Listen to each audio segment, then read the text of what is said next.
And now, tonight's presentation of radio's outstanding theater of thrills, Suspense.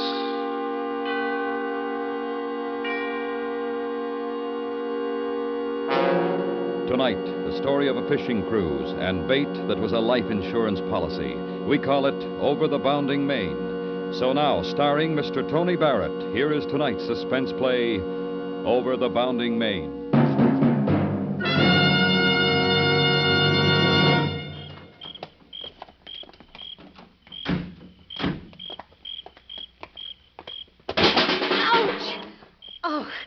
For heaven's sakes, Marty, when are you going to put a light in this garage? I'm sorry, honey, I forgot. Oh, you forgot. You forgot.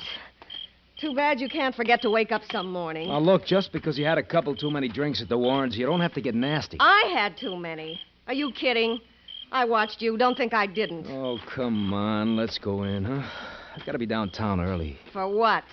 So you can make enough to buy a house at Catalina like the Warrens? Get a new car, there's a little thing called money, but you wouldn't know. You've got to find the right job. Look, are we going over that again? Yes, we're going over that again. I'm ashamed when I go out. Did you see what she was wearing? Will you keep your voice down? The neighbors... You say that again and I'll kill you. You'll be sorry in the morning. I'll be sorry, all right. Sorry like every other morning. Because you'll be here.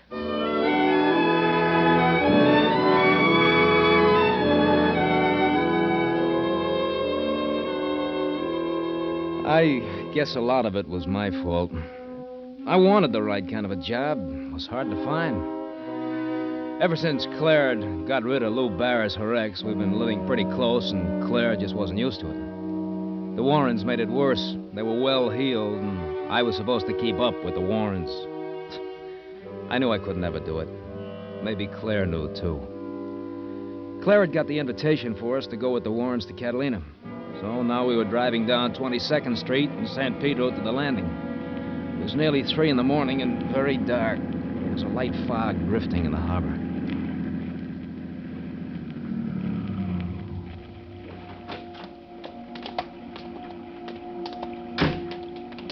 Don't forget to lock it. Sure. Look out for the fishing rods, will you? You better give me the keys. You're so careless. I won't lose them. I know you, all that junk in your pockets. You'll lose them. Don't worry. I will. Why don't you let me hang on to them? We'll be in a nice mess if you... All right. Here, take them. Thank you, dear. I guess we were the first ones here. I don't see Bob's car. Oh, I forgot to tell you. We're meeting them at the Isthmus. On the island? Yes. They've been there all week. You didn't say anything about it. I thought we... Well, for Pete's sake, what difference does it make? If you're worrying about chartering a boat to get us there, you can stop. It's all arranged. Bob's paying for it. They know you're broke. Sure. You blabbed that to everyone. I was a great guy when I had it, huh? Well, you lost it, so let's not talk, shall we? That's okay with me. That must be the boat down there.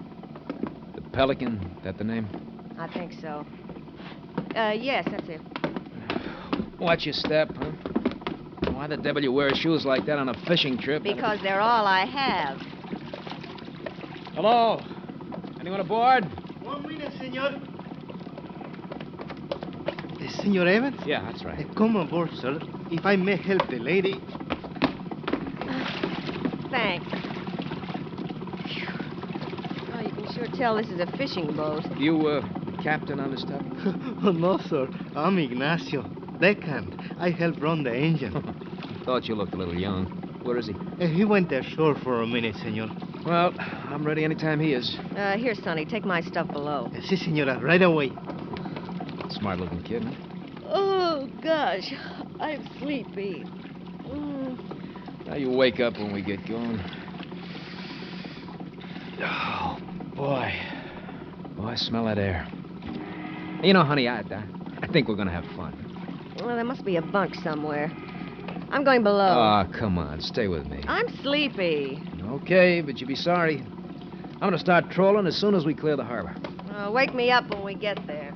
Senor, there is a captain coming down the dock. Oh? Oh, yeah. Now we get started, huh? Yes. I read where the albacore are running. Well, it may be, senor. I've only been working on the Pelican for 2 days. Oh.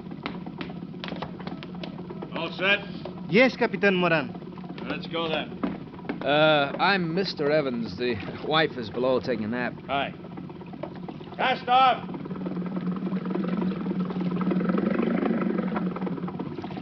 All clear.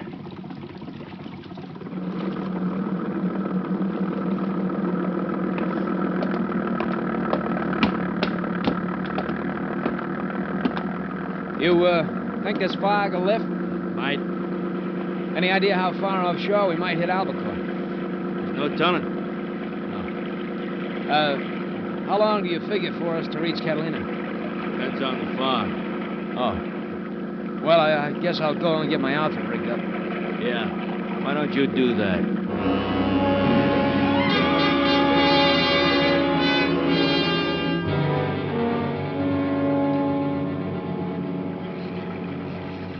You sure that feather's the best lure for him? Oh, I've caught many albacore with it, senor. If they're hungry, they'll take it. But this time of night, you'll probably only get shark. Well... Hey, stop the boat. Strike, senor. Let him take it. Give him line. Ah, give it to him. He's got it. Count 5, senor. Ah. Slow. Now, senor. Strike him. A big one, senor. Hey, I'll say. Hey, stop the boat, will you? What's the matter with him? I'm going to lose my line. I can't hold him. Brace yourself against the rail, senor. Look, go tell that fool to stop the boat, will you? Yes, Capitan. Strike. Senor, look out. The rail. Are you hurt, senor? No. Thanks.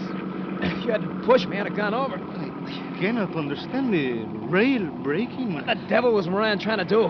We could have been killed. You tell him to stop, he speeds up. Perhaps he did not hear. Yeah, well, I want a few words with that joker.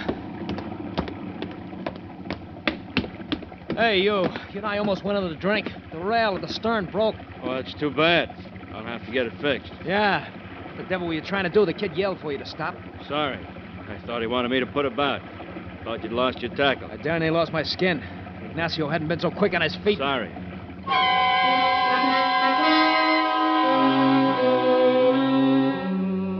And that was all I got. He just turned back to the wheel.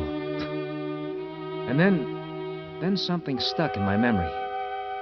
I kept thinking I'd seen the guy before. Never talked to him, never met him, but somehow I knew his face. I looked him over, but I couldn't pin it down. I started back aft when all of a sudden Clara came out on deck. She rushed to the stern, looked over, then spun around and saw me. She had a strange look in her eyes. Her face was very white. Hey, what's the matter? You sick? No, Yes, I think I'm seasick. Yeah, there is a bit of a swell. Look, stay on deck. You'll feel better. No. I'm going to lie down again. Okay. Gee, you look pretty bad. Come on, I'll help you down. I'm all right. Go on back up. Phew. No wonder you feel lousy. Smell. Oil and dead bait. Look, I'm not kidding. You'll feel better up there. Let me alone, will you? Hey, what's the matter with the engine? How should I know? Look, you take it easy. Yeah. I'll take it easy. What's wrong, Moran? Nothing serious. We'll be on our way in a few minutes. Oh. Looks like the fog's getting thicker. Don't you think you ought to sound the horn? Sound the blank. Oh, that's swell. This tub's in great shape. It'll do. Where's the kid? Ignacio, below hunting down the trouble. Now look, why don't you just relax? I'll go and help him.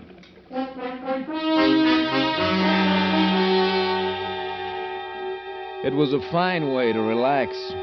Drifting in the Catalina Channel with no motor, no foghorn, and you couldn't see more than 20 feet out. After a while, I folded up with my back to the bait tank. I dozed off. When I woke up, we were still drifting. The fog was even thicker. I started to look for Moran. He wasn't anywhere on deck. I felt that something was wrong, besides the motor. When I heard the voices, I knew it. Don't you go soft on me now. I've done my part of this. You're doing yours. I can't. I can't. You don't have any choice. I can't stall him with the bum motor gag much longer. Oh, please. I don't get it. Come crawling to me with this big idea. Why get squeamish? He's worth a lot more dead than alive. 20 grand, isn't it? I just can't do it. Listen, baby, there's a lot of dough invested in this guy. And it's going through on schedule. And there isn't any backing out.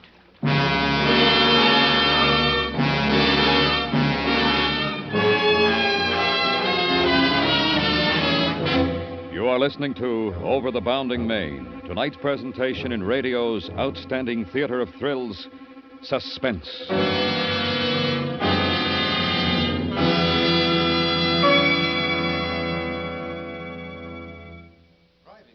Are many for the unwary motorist. Excessive speed means more blowouts. More blowouts mean more fatalities.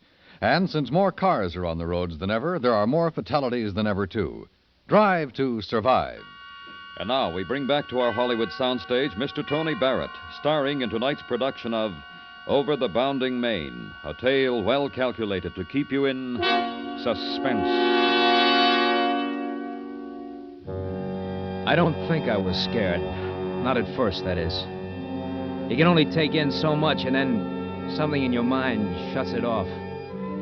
This fishing trip, it was Claire's idea. And the only thing she planned on hooking was a $20,000 policy on the life of Martin Evans. I moved away and toward the stern. I needed help now. Maybe there was somebody I could count on. The young deckhand, Ignacio. I found him all right, sprawled on his face in the bow, lying over the anchor. Kid, come on. Ignacio. Hey. Wake up. He smelled like a distillery. I shook him, slapped him as hard as I dared, but he went right on sleeping. Captain Moran had taken good care of the only friend I had. With the Mickeys poured into him, he'd be lucky if he ever woke up. And now I was good and scared. Moran would be coming up on deck. But then I remembered. The gaff. A hole with a razor-sharp hook at the end. I moved to the stern quietly, feeling with my feet because I couldn't see now. And then I tripped over something, fell to the deck. It was the gaff. I grabbed it, got up. Evans! Evans! Hey, Evans! I know you're here. Evans! Evans! Can you hear me? I heard him all right. I wondered how I was to die. I had a picture of knives, guns, axes, ropes. Suddenly something clicked into place. Rope. There was a coil of heavy rope on the forward deck. A coil of heavy rope on the forward deck. All right, Evans. You can't get very far. Getting tired? Want to go around again? Keep away from me. After all, is it my fault if a new deckhand I hire gets crazy drunk and shoots up the ship? He'll tell. Mutiny. Murder. Ignacio won't even remember it. Isn't it funny what liquor will do to a kid? Penalty for mutiny's a rough one. I'm sorry he had to kill you. You won't get me. You won't get me!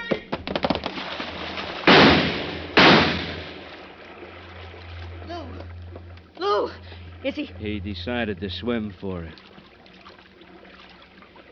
Well, that saved a lot of trouble.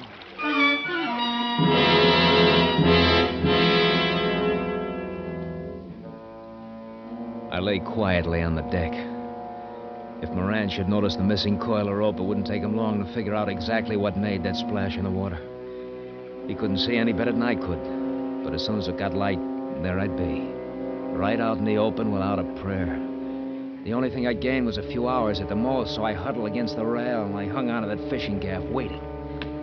Then I heard Claire and Moran coming out on deck. I guess that's the best way. Can't miss if you don't louse it up. Those cops are smart. One little angle where our stories don't match it. Well, you just keep your head. Don't worry about me. All right, this is important. Now, once more. Not again. Once more! Who heard the shot? I did. And? I rushed on deck to see Ignacio struggling with Marty. Ignacio had a gun. Ignacio had a gun. He and Marty fought, and they hit the side. Marty went overboard. And our engine's dead. He just disappeared in the darkness. Right? Can't we start back? I gotta change some parts first, make it look like the engine really was out. You see? Every little angle counts. Well, I wish it was over. And for Pete's sake, remember my name is Moran. Now, you never saw me until you got on board the Pelican. There's no way they can check. I don't even have the locket anymore. Good. I'm going to fix the engine. As soon as it gets light, we'll head back to port. The locket. I'd forgotten all about Claire's locket, but when she mentioned it, the last chunk of the puzzle dropped into the slot. And I wondered why I hadn't thought of it before. The little locket, heart-shaped, with Claire's picture on one side and Lou Barris's on the other. The one she wanted to keep for sentiment's sake. Her first husband, Lou Barris, the guy I remembered from the picture, Captain Moran, that's who he was. It all figured. Lou scores a triple play, gets his wife back with 20 grand in a purse, and pays off Martin Evans with a one-way trip to the bottom of the ocean. Then I thought of the dinghy. She was swinging from the stern about 25 feet off. It was a chance if I could get to it. I could hear Lou working on the engine. He'd done a good job when he made it quit. I only hoped it would take him a little longer to repair it. I got up, started back. The water was almost oily, and the boat laced up and down. Somehow in the dark, I found the dinghy line. Was about to pull on it when I saw Claire come on deck. I didn't move as she came toward me. Claire, if you make a sound, I'll hook this gaff right through your throat. Marty. Yeah, I returned from the dead, and I haven't anything to lose. Pull on this rope. But I Pull can't. on it. You and me are getting into the dinghy. All right. You had it all figured out, didn't you? But you forgot one thing. Lou has to marry you again to collect the dough. And if you're not alive... Marty, please. I'm sorry. I am. Give me that rope. Don't you move. I've been wrong. I know it. Yeah, sure. I'm glad you're all right. I've been wrong about us. Don't worry. I won't kill you unless I have to. You're my new insurance policy. Now, get over into the boat. I can't. Sure, it's little. And the ocean's big, but we're going just the same. Claire! Not a sound. Get in. Claire! She's ready to go.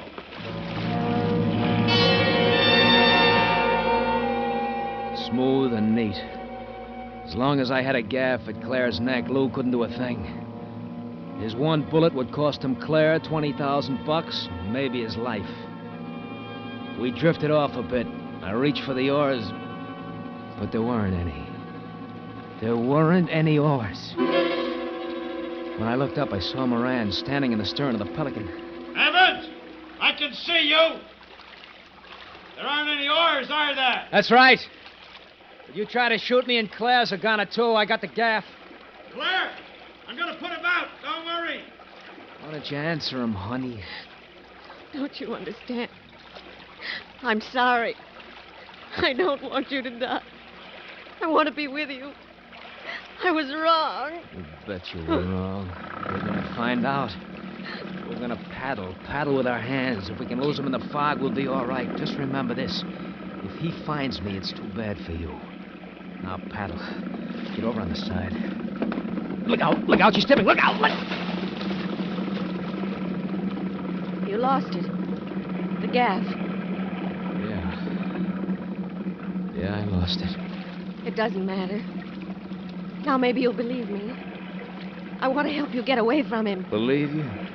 If he finds us, as soon as I see the boat, I'm gonna knock you out and throw you overboard. That's how I believe you. Now paddle. Claire!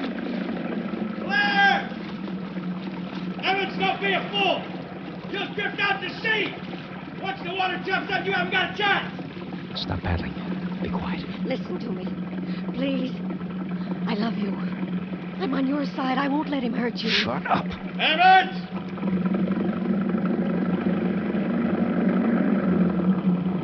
Evans! A patch of fog dissolved for a second, and in the darkness I saw a darker shape. It was the Pelican, and I knew that Lou had seen us. I reached for Claire. I felt her shoulder, then her neck. Claire, are you all right? Yes! He's lost the gaff. She was telling him to shoot me. And suddenly it didn't matter anymore. The Pelican loomed over us, and Claire twisted away from me, and I didn't care. I was tired. Come on, Evans, get up here. I want you found on deck. You first, Claire. Give me a hand. Here. All right, Evans. Get out of there. Get it over with. I'm staying. Give me the gun, Lou. Let me do it. Are you kidding? No, give it to me. I hate it. Oh, baby, I'll do it. You better tie the dinghy on then. I can't hold it. Yeah, hold the gun.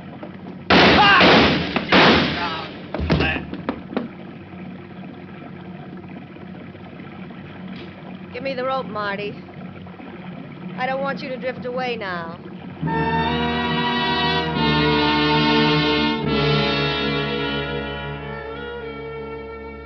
I got out of the dinghy, stood on deck looking down at what used to be Lou Barris. Claire handed me the gun and just stared at me. We didn't say anything for a long time.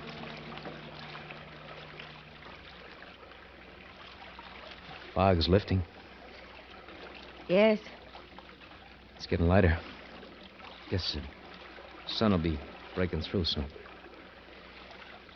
Do you believe what I told you before? Yeah.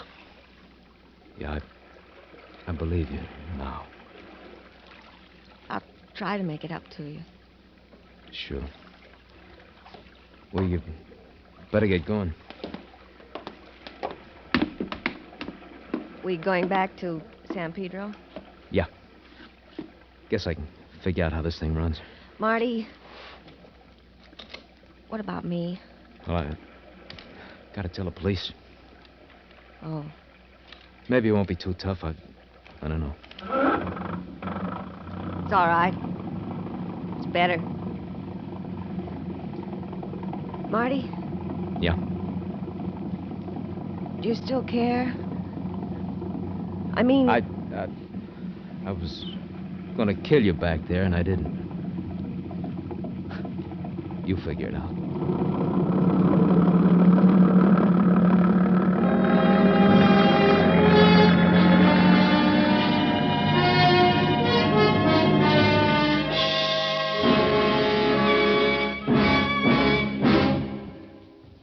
Suspense, in which Mr. Tony Barrett starred in tonight's presentation of Over the Bounding Main. Next week, the story of 12 men and women and the fate of an accused murderer. We call it The Holdout. That's next week on Suspense.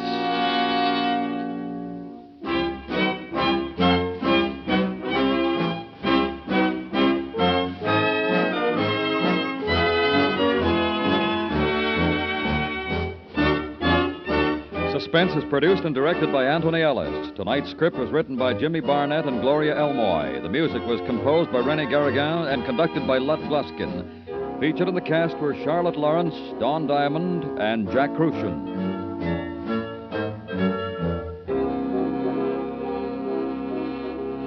Join the FBI in Peace and War Wednesday nights on the CBS Radio Network.